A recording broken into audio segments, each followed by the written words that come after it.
नमस्कार। ये देश हमें थाली में सजा कर नहीं मिला है। ऐसे बहुत से कई लोग थे, कुछ किताबों में पढ़े जाते हैं, कुछ के बारे में हम सुनते हैं।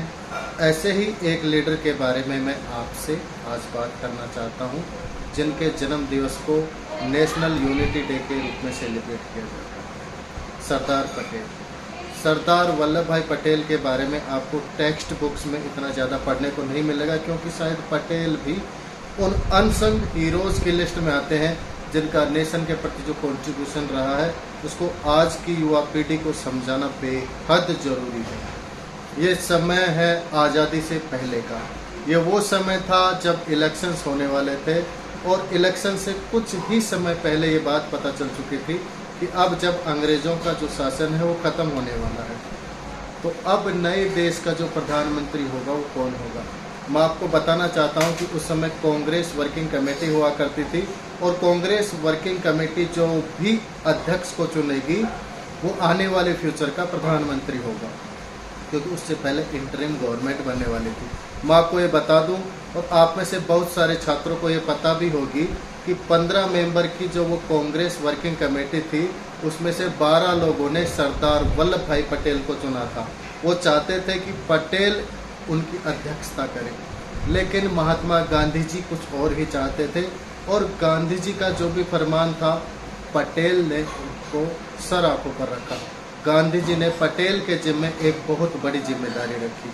आप सभी जानते हैं, लौह पुरुष के नाम से फेमस सरदार वल्लभ भाई पटेल ने 562 प्रिंसली स्टेट, जिसे हिंदी में रियासत कहा जाता था, जो कि अपना एक अलग अस्तित्व लेकर चल रहे थे, उन सभी रियासतों को यूनियन ऑफ इंडिया में मर्ज करना था, जो एक अखंड भारत का सपना हम आज भी देखते हैं। पटेल ने इसकी शुरुआत की थी। 562 में से मैक्सिमम प्रिंसली स्टेट ने एकजुटता दिखाई और उसका क्रेडिट पटेल जी को जाता है। सरदार वल्लभ भाई पटेल ने साम दाम दंड भेद सब अपनाया और उसकी वजह से ये प्रिंसली स्टेट जो थे, जो कि राजा द्वारा रूल की जाती थी, अब एक आम नागरिक की तरह वो बन गए। लेकिन कुछ ऐसे प्रिंसली स्टेट भी थे जो पटेल की बात सुनने को तैयार नहीं थे। इसमें से अगर आपको याद है तो वो थे जूनागढ़, जोधपुर और हैदराबाद। जूनागढ़, जोधपुर और हैदराबाद ये बहुत ही इम्पोर्टेंट प्रिंसली स्टेट थे। इन स्टेट्स को 3 ऑप्शंस दिए गए थे। पहला ऑप्शन था कि आप पाकिस्तान के साथ चले जाएं, दूसरा था कि आप भारत के साथ रहें, या तीसरा ऑप्शन था कि आप इंडिपेंडेंट रहें। अब ये प्रिंसली स्टेट के राजा मोस्टली ऐसे थे जहां पर पॉपुलेशन जो थी वो ज़्यादातर हिंदू थी, लेकिन जो राजा थे वो मुस्लिम थे, जैसे कि हैदराबाद में भी आप लोगों ने देखा।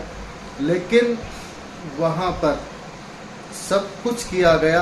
कभी पटेल इन राजाओं के साथ चाय पीते तो कभी इनको डराते, तो हर तरीके की पॉलिसी जो है वो पटेल ने अपनाई और इसीलिए पटेल को कभी कभी बिस्मार्क ऑफ इंडिया भी कहा जाता है, क्योंकि उन्होंने हर एक पॉलिसी, हर एक स्ट्रेटेजी को फॉलो किया ताकि वो भारत को एक माला में पिरो सके। हैदराबाद जहाँ पर निजाम रूल किया करते थे वो भी 5 दिन के अंदर अंदर इंडिया का पार्ट बना।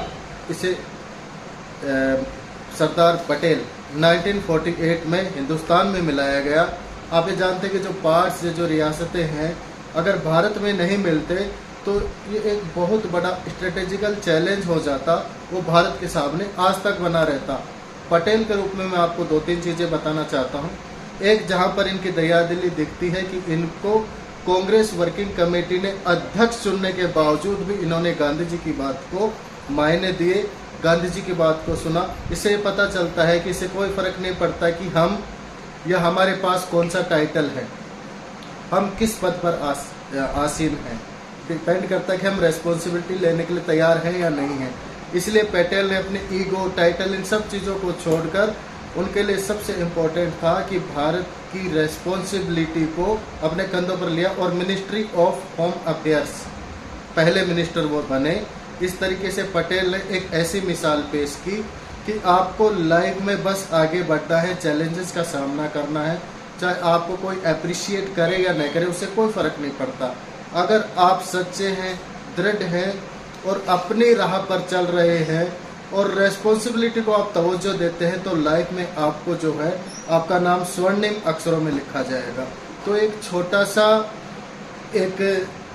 मैं आपको सरदार पटेल के बारे में जो बताना चाहता था, इसको आप शेयर करें आप अपने बच्चों के साथ और आज के युवा के साथ जो इनके बारे में भूल चुके हैं। क्योंकि आप जानते हैं कि जो पटेल जी की जो मूर्ति लगभग 3300 करोड़ की मूर्ति जो गुजरात में स्थापित की जा रही थी, तो ये बात बार बार उठ रही थी कि क्या हम इतना पैसा इन पर हमें खर्च करना चाहिए, एक मूर्ति पर खर्च करना चाहिए। ये बहुत गलत बात है कि पटेल जैसी शख्सियत के लिए 3300 करोड़ क्या 33,000 करोड़ भी खर्च करने पड़े तो भी कम है। इम्पोर्टेंट ये है कि हमारी आने वाली जो जनरेशन है वो पटेल को ऐसे ही याद रखे और उतने ही आदर और सम्मान के साथ अपनी अगली जनरेशन को भी बताए, क्योंकि जो ये यूनिटी ऑफ इंडिया है वो सबसे ज़्यादा ज़रूरी है। तो बस इतना ही कहना चाहूँगा। Thank you very much. जय हिंद, जय भारत।